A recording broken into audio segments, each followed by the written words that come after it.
우리 양옆에 있는 분, 앞뒤에 있는 분들하고 좀 인사 나눌까요? 당신은 하나님의 축복의 통로입니다 라고 하면 인사 나누겠습니다. 당신은 하나님의 축복의 통로입니다. 그렇게 믿으시죠? 네, 할렐루야. 여러분들 모두가 하나님의 축복의 통로임을 믿습니다. 오늘 우리가 함께 읽은 말씀은요, 굉장히 유명한 말씀입니다. 굉장히 유명한 본문이에요. 성경에서 아주 대표적인 구절 중에 하나입니다.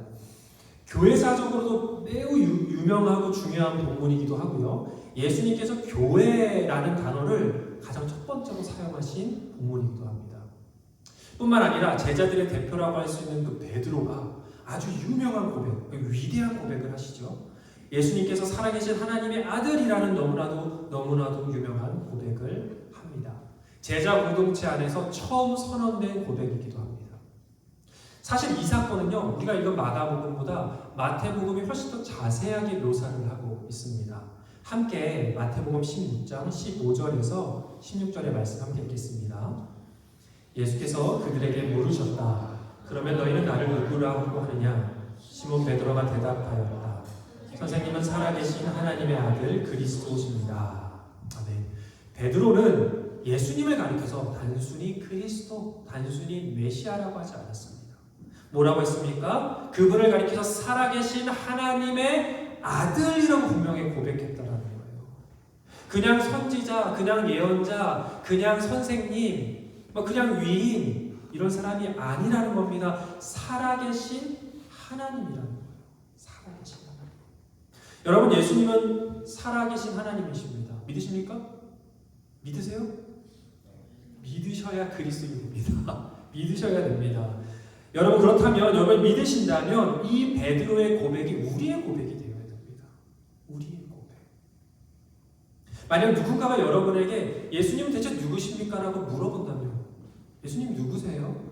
예수님 어떤 분이세요? 라고 여러분에게 물어본다면 여러분 뭐라고 대답하실 거예요? 여러분은 반드시 예수님은 살아계신 하나님이시다라고 여러분 고백하셔야 됩니다. 그냥 2000년 전에 좋은 일 하시다가 돌아가신 분, 아니면 많은 사람들에게 선한 영향을 끼친 분, 아니면 좋은 가르침을 주신 선생님, 그런 분 아니라, 위인이 아니라 예수님은 살아계신 하나님이시다라는 사실이 우리에게 분명한 고백이 되어야 된다는 거예요. 이거는 흔들리지 않아야 될 고백이라는 겁니다. 죽음을 이기시고 부활하시어서 이 땅에 영원한 생명을 가져다 주신 구원자, 만물의 통치자, 지금도 살아계셔서 우리에게 역사하시고 우리와 함께 동행하시는 살아계신 하나님. 그분이 바로 내가 믿는 예수님이다. 여러분, 이 고백이 우리의 고백이 되어야 합니다. 누가 우리에게 예수님 누구냐고 물어보면 이렇게 우리가 얘기해 줄 수 있어야 됩니다. 여러분, 로마서 10장에 사도 바울은 말합니다. 만일 예수를 주님이라고 입으로 고백하고 그분을 죽은 자 가운데서 살아나신 것을 믿는 자들에게 구원이 있을 것이다 라고 말씀하셨어요. 그래서 마음으로 믿어서 의에 이르고 입으로 고백해서 구원에 이르게 된다라고 말하면서 고백이 우리가 얼마나 중요한지를 얘기하고 있습니다. 단순히 입으로 하는 고백이 아니라, 여러분, 저는 여러분의 입에서 예수 그리스도는 살아계신 하나님이시다는 그 고백이 끊이지 않기를 바랍니다. 순간순간마다, 날마다 우리 예수님은 살아계신 하나님이십니다 라고 여러분의 입으로 선포할 때 그 진리의 선포가 여러분의 삶에, 여러분의 마음에, 여러분의 영에 굉장히 큰 임팩트를 줄 거라고 저는 믿습니다. 예수님이 누구시냐고 묻는 자들에게 당당하고 명확하게 그분은 사망 권세를 이기시는 분이다. 우리의 죄를 사하시고 우리를 구원하시어 영원한 생명과 영원한 소망을 주시기 위해 이 땅에 오신 하나님이시다. 그 고백 여러분 당당하게 여러분이 있는 모든 자리에서 할 수 있기를 주님의 이름으로 축복합니다. 그리고 여러분, 이 베드로의 위대한 고백이 교회사적으로도 매우 중요한 이유는요, 바로 이 고백 위에 예수님께서 내 교회를 세우시겠다고 말씀하셨기 때문입니다. 함께 마태복음 16장 17절에서 19절의 말씀 읽어볼게요. 시작. 예수께서 그에게 말씀하셨다. 시몬 바요나, 너는 복이 있다. 너에게 이것을 알려주신 분은 사람이 아니라 하늘에 계신 나의 아버지이시다. 나도 너에게 말한다. 너는 베드로다. 나는 이 반석 위에다가 내 교회를 세우겠다. 죽음의 문들이 그것을 이기지 못할 것이다. 내가 너에게 하늘 나라의 열쇠를 주겠다. 내가 무엇이든지 땅에서 매면 하늘에서도 매일 것이고 땅에서 풀면 하늘에서도 풀릴 것이다. 아멘. 예수님을 가리켜서 살아계신 하나님의 아들 그리스도라는 위대한 고백을 하자 예수님께서 이 고백 위에 내 교회를 세우시겠다라고 선언하신 거예요. 교회라는 언급을 처음 하셨고 내가 이 교회를 세우겠다라고 말씀하신 겁니다. 그런데 여러분, 이 메시지가 정말 의미 있는 이유는요. 첫째, 이 베드로의 고백과 이 예수님의 선언이 일어난 장소예요. 장소. 사도 마태도 사도 마가도 모두 이 사건을 기록하면서 이 선언과 고백이 일어난 장소를 명확하게 기록하고 있습니다. 어디죠? 네, 우리 읽어봤는데 그걸 기억하고 계신다면 여러분 진짜 엄청난 기억력을 갖고 있습니다. 어디? 가이사랴 빌립보입니다. 가이사랴 빌립보. 첫 절 한번 띄워주실까요? 오늘 본문 첫 절. 자, 27절 한번 읽어볼게요. 시작. 예수께서 제자들과 함께 빌립보의 가이사랴에 있는 여러 마을로 길을 나서셨는데 도중에 제자들에게 물으셨다. 사람들이 나를 누구라 하느냐? 빌립보 가이사랴. 가이사랴 빌립보. 왜 이게 중요한가? 왜 의미가 있는가? 여러분, 헤롯 대왕의 아들이 몇 명 있는 거 제가 설교 중에 말씀을 드렸을 거예요. 그 중에 한 명이 헤롯 빌립이라는 사람이었어요. 헤롯 빌립이 자신의 이름 빌립과 당시 로마 제국의 황제였던 티베리우스 카이사르의 이름을 따서 합쳐서 가이사랴 빌립보라고 이름을 지은 거예요. 도시 이름을. 알겠죠? 헤롯 빌립이 로마 황제한테 잘 보이기 위해서 당신이 이 땅의 주인입니다라고 하면서 가이사랴 빌립보라고 이름을 지은 거예요. 근데 거기다 자기 이름도 껴넣죠. 즉 이 도시의 이름은 무엇을 의미하냐면 세상의 권력과 세상의 주인은 로마 황제라고 얘기하고 있는 거예요. 이 도시 이름 자체가 그것을 선포하고 있는 겁니다. 이 세상의 왕은 누구라고요? 가이사랴다. 이 세상의 통치자 누구? 로마 황제. 그리고 나는 그 왕들을 섬기는 또 다른 왕. 그리고 그 한복판에서 그 우상들을 섬기는 그 한복판에서 베드로는 예수님이 이 땅의 주인이시고 이 땅의 왕이심을 고백한 겁니다. 그리고 예수님께서 그 한복판에서 내가 내 교회를 세우시겠다라고 선언하신 거예요. 여러분, 누가 진짜 왕이라는 겁니까? 성경이 말하길, 베드로가 말하길, 예수님이 말하길 누가 진짜 왕이라는 거예요? 예수님이 진짜 왕이라는 거예요. 예수님이 진짜 왕이다. 누가 권세자입니까? 누가 통치자입니까? 저 로마 황제 아니라는 거예요. 누가 세상을 통치할 자격과 힘을 가지고 있습니까? 저 로마 황제 아니라는 겁니다. 바로 이 땅의 주인, 바로 예수님이시라는 거예요. 그리고 그 예수님이 자신의 몸이라고 말하는 교회를 세우시겠다라고 말씀하신 거예요. 그분의 의지를 밝히신 겁니다. 그리고 예수님께서 오늘 본문에 말씀하셨죠. 그 교회가 죽음의 권세도 이기지 못할 것이다. 죽음의 권세도 결코 나를 또 나의 교회를 이기지 못할 것이다. 그뿐만 아니죠. 하늘나라의 열쇠를 내가 주겠다. 그렇게 예수님의 권세와 능력과 힘과 지혜와 결단을 받아서 세워진 게 뭐라고요? 뭐예요? 그렇게 세워진 것이 교회입니다. 교회. 그게 교회예요. 여러분, 그러니까 교회는 그냥 취미생활 하는 게 아니에요. 신앙생활이 아니에요. 여러분, 교회는 예수의 교회인 거고요. 예수 공동체인 것이고요. 그래서 교회의 역할은 뭐예요? 오늘 말씀이 우리에게 알려주고 있듯이 우상들로 즐비한 이 세상 한복판에서 거짓 왕들로 가득한 이 세상 한가운데에서 오직 예수님만이 우리의 통치자다. 왕이시다. 살아계신 하나님이시다라고 선포하는 겁니다. 소리치는 거예요. 가이사 왕 아니다고. 헤롯 빌립이 왕이 아니라고. 돈이 왕이 아니라고. 정치 권력이 왕이 아니라고. 진짜 왕은 예수님이시라고. 그거를 목 놓아 외쳐야 하는 곳이 바로 교회라는 것입니다. 그것이 바로 교회의 역할이에요. 그것이 바로 우리가 해야 할 중요한 역할입니다. 여러분, 요즘에 한국에 바쁘죠. 정신없죠. 뉴스 보면은 온통 도배가 돼 있어요. 뭐로? 여러분 뉴스 한국 뉴스 안 보시죠? 여러분 열심히 사시느라고 뉴스를 볼 시간이 없나 봐요. 이틀 후에 뭐가 있습니까? 6.3 대선이 있어요. 한국에 대해서. 대통령을 뽑는 선거. 관심을 조금 가지시면 기도해 주시면 좋을 것 같아요. 나라를 위해서. 그래서 이 대선이 있어서 요즘에 각 후보자가 유세가 한창이에요. 유세가 뭐예요? 뽑아주세요. 이거 뽑아주세요. 각 정당은 정당을 대표하는 후보자를 세워서요. 그 정당에 있는 모든 정치인들과 당원들이 함께 막 춤도 추고 막 노래도 부르고 다 하더라고요. 총력을 다해서 우리 후보자 뽑아주세요라고 말하는 게 유세예요. 근데 여러분, 그들이 믿는 게 있죠. 뭡니까? 내가 지지하는 그 후보자가 대통령이 될 자격이 있다고 믿는 거예요.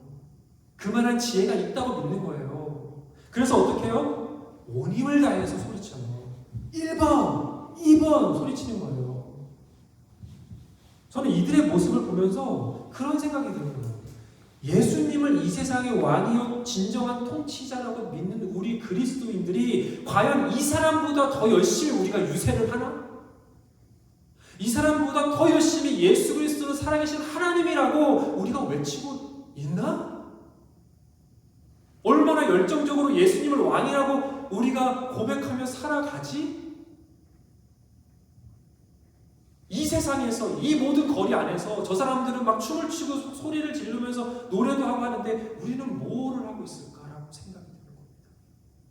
여러분, 교회는요 그 누구보다 최전선에서 총력을 다해서 예수님을 알리는 존재고요, 예수님이 누군지 소리치는 존재입니다. 예수님을 온 힘을 다해서 지지하고 선포하고 그분을 세상에 널리 전하는 것이 바로 교회요 성도이고 또 예수님의 제자입니다. 사랑하는 여러분, 우리 마르페 교회가 살아계신 하나님의 아들 예수를 이 세상에 널리 전하는 하나님의 교회, 예수님의 교회가 될 수 있기를 주님의 이름으로 축원합니다. 예수님의 교회가 되야 됩니다. 그래서 여러분, 그 예수 공동체의 가장 중요한 사역이 뭘 것 같으세요? 제가 앞에 오늘 많이 띄워드렸어요. 힌트 많이 줬어요. 그래서 우리가 뭐를 해야 됩니까?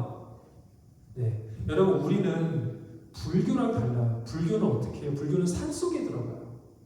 그런 돌을 닦아요. 득도를 위해서 산속에 들어가요. 어떻게 하죠? 세상과 단절을 시켜요. 그리고 내가 하는 그 훈련에만 집중해요. 그래서 세속과 멀어져요.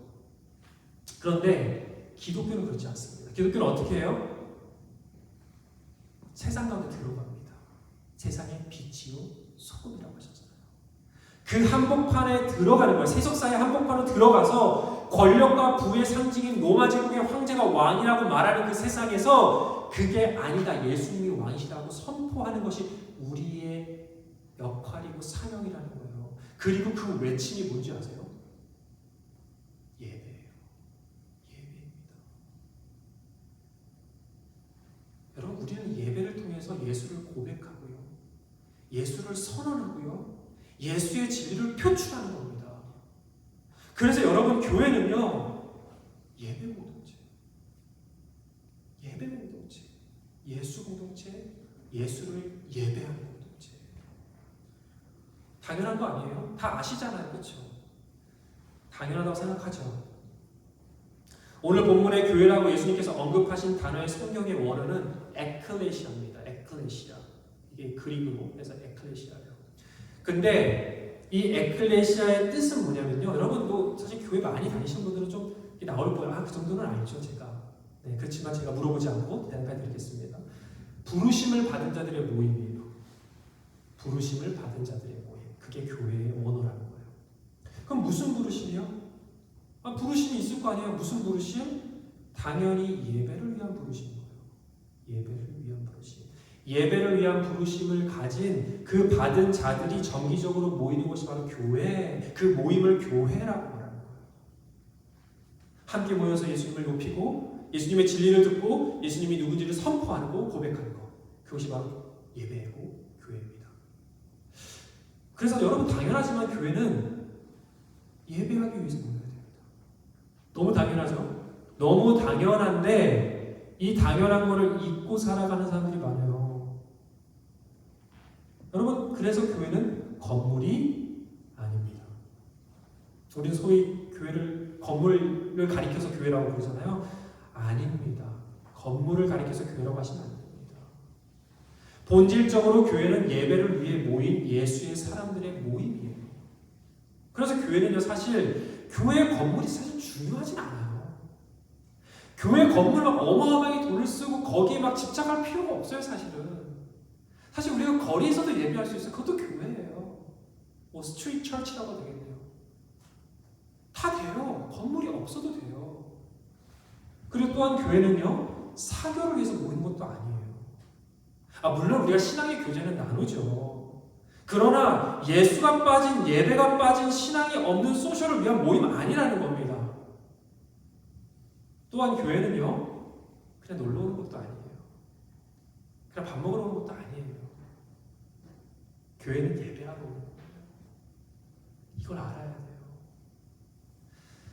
제가 예전에 섬기던 청년부에서 한 청년이 저에게 물어봤었어요. 뭐라고 물어봤냐면, 목사님, 우리 교회도 밥을 주면 안 되나요? 라고 물어보더라고요. 왜 그러냐면, 자기 친구들이 있는데, 옆 교회에서 밥을 준다고 해서 그 교회를 다닌다는 거예요. 자기가 데리고 오고 싶은데, 우리가 밥을 안 주잖아요. 그러니까 자기가 데려올 수가 없겠다라는 거예요. 그래서 밥을 주자는 거예요. 저는 그 말에 제가 뭐라고 대답했냐면요, 나도 교회에서 밥 주면 좋겠다. 나 항상 배고프거든. 배고프면서 생각했어요, 사실. 밥 굶으면서. 그러나 일단 우리가 그럴 여건도 되지 않고 나는 우리 교회가 밥을 주지 않아도 우리 교회 예배를 정말 드리고 싶어서 우리 교회에 왔으면 좋겠다. 예배 가운데 성령의 임재가 있고 치유와 회복의 역사가 일어나고 뜨겁게 함께 예배하는 사람들이 있어서 그 예배를 사모하는 마음 때문에 그냥 우리 교회에 왔으면 좋겠다라고 얘기를 했었어요. 여러분, 무엇보다 교회의 우선순위는 예배입니다. 예배입니다. 교회가 그것을 잊어버리면 안 됩니다. 제가 지난주에 정말 고민을 많이 하고 기도 많이 하면서 결정을 한 게, 제가 지난주에도 말씀을 잠깐 광고 시간에 드렸지만, 우리가 이제 매주 밥을 만드는 걸 하지 않기로 했어요. 원래는 밥을 오늘 새로 오신 분, 지난주 새로 오신 분들이 있는데 좀 죄송해요. 그러니까 아쉬운 분들이 꽤 있는 것 같아요. 사실 저도 아쉬워요. 너무 맛있게 식사했기 때문에. 하지만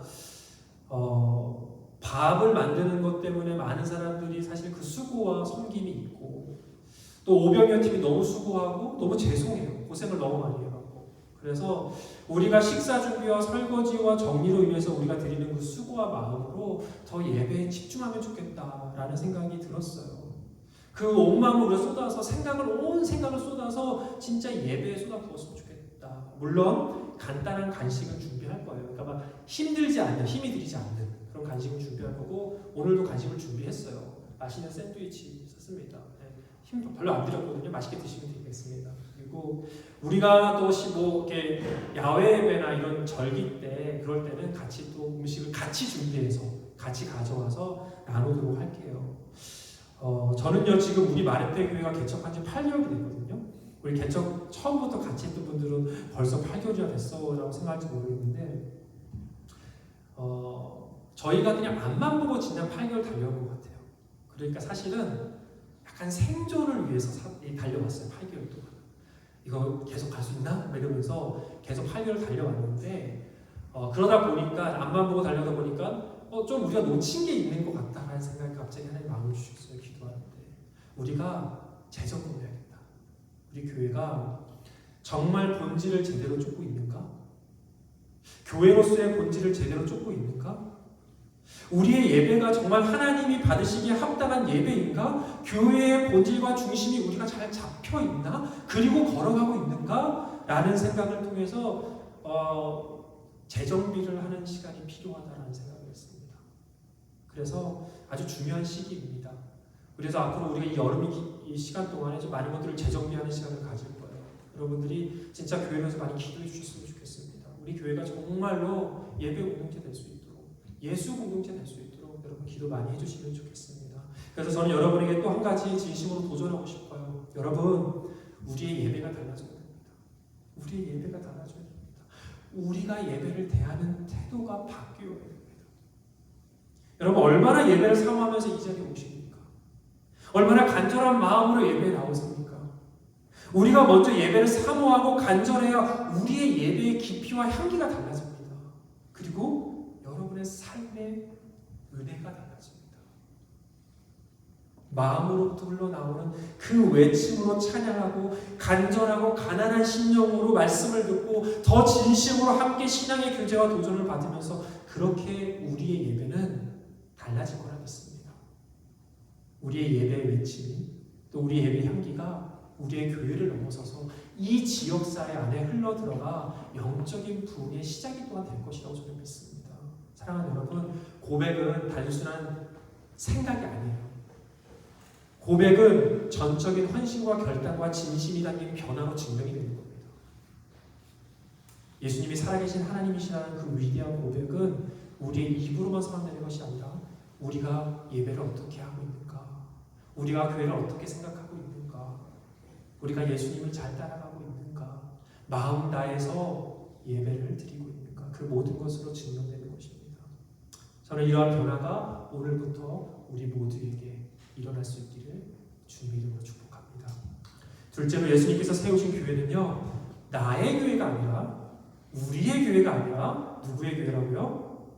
예수님의 교회입니다. 예수님께서 말씀하셨습니다. 내 교회를 세우겠다. 내 교회인데요? 우리 교회인데요? 예수님의 교회입니다. 마르페 교회 누구 교회예요? 예수님의 교회입니다. 우리 교회 아닙니다. 그래서 교회의 주인도 중심도 교회에서 영광받고 찬양받고 주목받아야 할 분도 오직 예수님이십니다. 당연합니다. 그럼 우리는요? 우리는 뭐예요? 들러리예요? 우리는요? 그 예수님을 높이고 주인공이신 예수님을 찬양하고 섬기고 그분을 위해 헌신하기 위해서 교회로 모인 거예요. 이해되시죠? 우리는 뭐예요? 들러리가 아니라 예수님의 영광에 함께 참여하는 자입니다. 그래서 우리 자신을 주님께 드려야 됩니다. 여러분 예배를 영어로 여러 가지 표현을 하죠. worship이라고 많이 표현하지만 service라고 말하는 경우도 있습니다. 들어보셨어요? worship service. 근데 이 단어를 듣고 어떤 분이 저한테 좀 오해를 하신 분이 계시는 것 같더라고요. 교회가 나를 위해서 서비스하기 때문에 서비스라고 생각한다는 거예요. 자 보세요. 그러니까 교회가 성도들을 위해서 찬양을 인도하고 말씀을 전해주고 편안하고 안락한 장소를 제공하고 이 모든 것들이 서비스라는 거예요. 누구를 위한 서비스? 나를 위한 서비스. 그래서 서비스라고 말한다고 생각합니다. 농담이 아니라 진심으로 저는 얘기해요. 여러분 혹시 여러분도 그렇게 생각하시는 분이 계세요? 생각할 수 있다고 생각해요. 오해할 수 있고 왜냐하면 배워야 되는 거잖아요. 모두 다 괜찮습니다. 여러분 예배는요 근본적으로 본질적으로 우리가 하나님과 예수님을 향한 섬김과 봉사예요. 헌신이에요. 순종이에요. 우리 자신을 드리는 거예요. 그게 예배예요. 그런 의미에서 서비스라고 하는 거예요. 누구를 위한 서비스? 예수님을 위한 서비스. 그게 본질입니다. 그게 성도의 본질, 교회의 본질, 예배의 본질입니다. 그런데 그렇게 생각하지 않고 교회를 다니는 분들이 적지 않아요. 특히나 요즘 시대를 말씀드리는 거예요. 교회를 다니는 많은 사람들이 교회가 나를 위해서 무엇을 해줄 수 있는가를 더 고민합니다. 더 관심을 가져요. 교회의 시설은 어떤가? 교회의 주차 장소는 어떤가? 음향 시스템과 악기들은 잘 갖추어져 있는가? 안락한 예배 공간을 제공하는가? 내 자녀들을 위해서 교회가 어떤 프로그램을 해줄 수 있는가? 그러한 요소를 가지고 교회를 선택하는 사람들이 적지 않습니다. 실제로 제가 한국 교회의 개척 세미나를 들었어요. 온라인으로. 그 개척 세미나에서 어떤 얘기가 나오는지 아세요? 교회 개척할 때 가장 공을 들여야 하는 게 있대요. 뭔지 아세요? 퀴즈. 어린이사요? 네, 그것도 얘기 나왔어요. 진짜 중요해요. 그거를 위한 돈을 준비해야 된대요. 개척 준비금. 그게 뭐냐면 관련 분야예요. 인테리어, 진짜 나온 얘기예요. 실제 나온 얘기고 인테리어 정말 중요합니다라고 얘기 들었어요. 했어요. 한국에서는 인테리어가 제대로 안 갖춰 있으면 교회 안 온대요. 그 교회 안 온대요. 그래서 가장 공들여야 될 게 예배 공간과 편의시설이에요. 여러분 대체 무엇을 위해서 교회에 나오는 겁니까? 불편하고 볼품없으면 교회 안 나오는 거예요. 여러분 모든 것을 상품화하는 현대사회 소비주의. 현대사회의 소비주의 문화가 과연 교회가 무엇을 차이점을 두는 겁니까? 교회와 현대사회의 소비주의가 뭐가 달라요? 상품화하는 거랑 뭐가 다릅니까? 교회가 나를 위해서 무엇을 해줄 수 있는가를 고민하면서 교회를 정한다면 그것이 나를 위한 교회이지 예수님을 위한 교회입니까? 교회는 나를 위해서 존재하는 것이 아니라 내가 예수님을 위해 헌신하기 위해서 그 축복의 통로가 되기 위해서 존재하는 곳입니다. 그래서 여러분이 이 보스턴을 떠나서요. 우리 영원히 같이 있으면 좋겠지만 영원히 같이 있기 힘들겠죠 아마? 네, 영원히 같이 있고 싶지만 여러분 떠나서 타주를 가셔서 다른 나라에 가셔서 교회를 정할 때 저는 여러분이 나를 위해서 이 교회가 얼마나 편의를 제공해 줄 수 있는가 내가 원하는 것을 교회가 해줄 수 있는가가 여러분의 기준이 아니기를 바랍니다. 내가 예수님을 가장 잘 섬길 수 있는 곳이 어디인가 내가 하나님의 나라와 그분의 영광을 위해서 가장 잘 헌신할 수 있는 곳이 어디인가 그것을 예수님께 묻고 예수님께서 마음을 주시는 곳이라면 그곳이 어디든 그곳에서 여러분 예배하셔야 됩니다. 그곳에서 여러분 예수님 따라가셔야 됩니다. 설령 그곳이 내가 불평과 희생을 감수해야 하는 곳이라도 그곳에서 여러분 예배하고요. 그곳에서 예수님 닮아가야 됩니다. 이것이 여러분의 기준이 되기를 축복합니다. 사실 이미 여러분은 이 작은 개척교회에 계시죠. 네.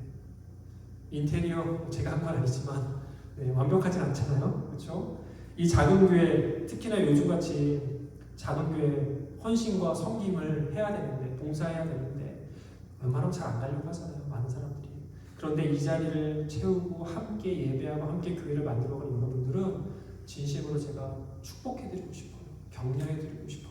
이 자리에 오는 거 쉬운 일은 아닙니다. 여러분 진심으로 축복합니다.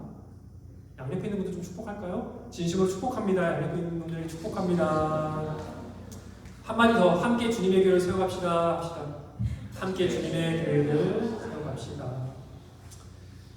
네, 우리 마레페 교회가 정말 예배 건강하게 잘 세우고 예수 공동체로 잘 세워졌으면 좋겠습니다. 셋째로 예수님께서 세우신 교회는요 바로 예수님의 제자 공동체입니다. 마태복음 16장 17절에 예수님께서 하신 말씀 다시 한번 좀 읽어볼까요? 시작. 나도 너희에게 말한다. 너는 베드로다. 나는 이 반석 위에다가 내 교회를 세우겠다. 죽음의 문들이 그것을 이기지 못할 것이다. 네. 예수님께서 너는 베드로야 라고 말씀하셨어요. 그리고 이 반석 위에 교회를 세우겠다 라고 말씀하셨습니다. 사실 이 말씀을 여러분 원어로 봐야 좀 더 알아듣기가 쉽습니다. 여러분 베드로의 성경 원어 헬라어는 뭐냐면요 페트로스입니다. 페트로스. 그리고 페트로스의 뜻도 돌이라는 뜻이에요. 그리고 예수님께서 반석이라고 했잖아요. 반석이라고 하셨을 때 반석의 헬라어는 뭔지 아세요? 당연히 알기 쉽지 않겠죠. 네, 쉽지 않죠. 이거 어렵잖아요. 그렇죠? 페트라라고 해요. 페트라. 그러니까 비슷하잖아요. 페트로스, 페트라. 이게 언어 유희를 하신 거예요. 그래서 이 페트라의 뜻도 바위예요. 반석, 바위예요. 그러니까 예수님께서 의도적으로 뭐라고 하냐면 비슷한 단어를 사용해서 내가 너를 통해서 교회를 세우겠다. 내가 너를 통해서 교회를 세우겠다. 그런데 이 말씀을 카톨릭에서는 어떻게 해석하냐면 성당에서 어떻게 해석하냐면 베드로 그 자체로부터 교회가 세워진다고 그랬던 거예요. 그래서 베드로를 어떻게 생각하죠? 초대 교황 베드로. 카톨릭은 초대 교황을 베드로라고 생각해요. 베드로부터 교회가 세워진 거예요. 그런데 우리 개신교는 그렇게 믿지 않아요. 어떻게 해석하냐면 첫째, 제가 말씀드렸죠? 베드로의 고백 위에 그 위대한 고백 위에 교회를 세우시겠다. 둘째는 예수님이 뭐의 대표입니까? 제자들의 대표잖아요. 제자 공동체의 대표예요. 제자들 위에 내가 교회를 세우시겠다는 거예요. 제자 공동체. 여러분, 이 의미는요, 그냥 교회를 다니는 사람, 교회를 취미생활로 다니는 사람, 소셜로 다니는 사람, 여친 남친 만들기 위해서 다니는 사람, 정치를 위해서 다니는 사람, 사업을 해서 다니는 사람, 그런 사람들로부터 교회가 세워지는 게 아니라는 겁니다. 교회는요, 예수 그리스도의 제자를 통해서 세워지는 겁니다.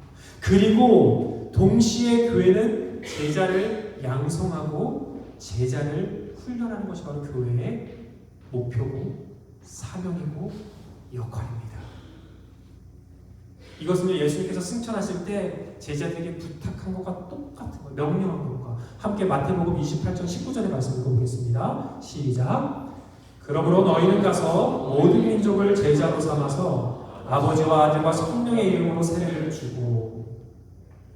너희 제자들은 뭐하라고 했어요?